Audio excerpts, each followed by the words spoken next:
Okay, so good day. This is the Research as News Report 2 presented by myself, which is Okay, so the title was Subtle Messages, a study of commencement speakers at the University of Bahamas. It was presented by Dr. Danny Davis, Associate Professor of Chemistry, School of Chemistry and Environmental Health Science at the University of Bahamas. Okay, so what did he explore? Who are we choosing to represent success to our graduate, and what sort of message are we sending about what success means for the human? So we examined whether the University of Bahamas' choice of commencement speaker reflects and reinforces post-given ideas that success and validation comes from outside the Bahamas. Okay, so method used. So historical and documentary analysis. Dr. Davis reviewed commencement records from 1977 to 2024, analyzing speaker demographics and professional background. So then the next method used was data categorization. He classified speakers as locally validated versus foreign validated. So it's Bahamian born versus foreign born, alumni versus non alumni, and political figures versus non political speakers. And also, statistical trends were visualized across decades to reveal patterns in speaker selection.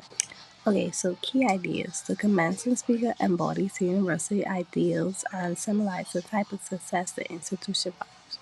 So, for example, although the official policy 2024 outlines that speakers should exemplify knowledge, truth, and integrity, there are concerns about whether these criteria are being applied constantly.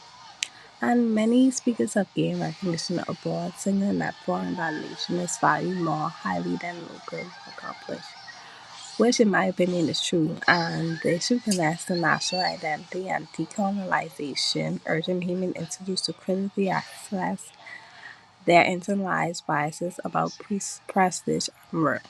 Okay, so the key findings slash results. So fewer than one third, which is 30% of commencement speakers were Bahamian individuals whose success was achieved primarily within Bahamas. So that means 70% was achieved outside the Bahamas, so speakers validated by foreign achievement outnumber locally validated ones nearly 2 to 1.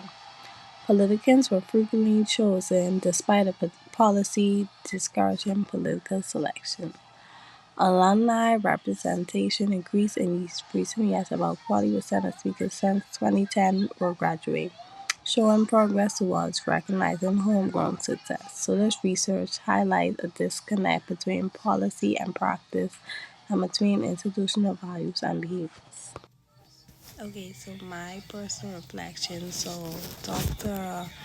Davis' research showed that institutional actions send powerful message whether intentional or not. So I learned that true education integrity lies in consistent ethical practice and not just written rules, because the presentation emphasized the importance of shared government among teachers, students, and administrators. So it revealed that representative shapes identity, prioritizing foreign figures can weaken national pride. And overall, the research reminded me that celebrating Bahamian achievements strengthens both institutional authenticity and national confidence. So implications for me as a prospective teacher. So as a teacher, this presentation urges me to model integrity by ensuring that my decision and classroom practices align with stated values, and to promote local role models so that students see that success is achievable within their own culture and community, and to always encourage critical thinking about fairness, representation, and systemic bias,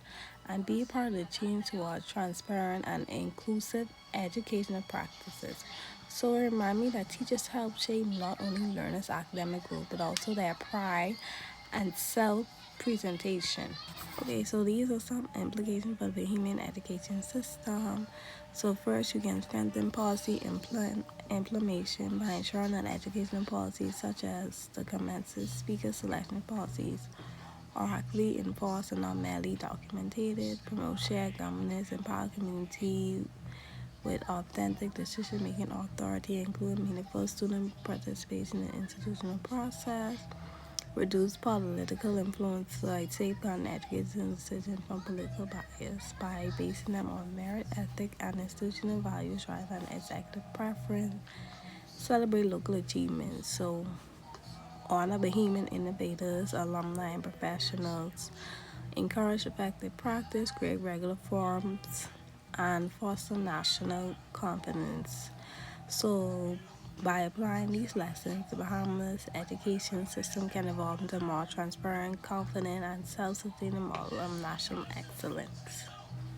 Okay, so these are the sources cited. So, the University of Bahamas Policy and Convention Speaker, archival records from the University Commencement Program, Davis D. Salametric Study of Commencement at the University of Bahamas, reference to Caribbean Development by Kaluma 2014 and COVID-19 pandemic examples for context, and comparative study 2025 analyzing over 1,800 U.S. commencement speeches.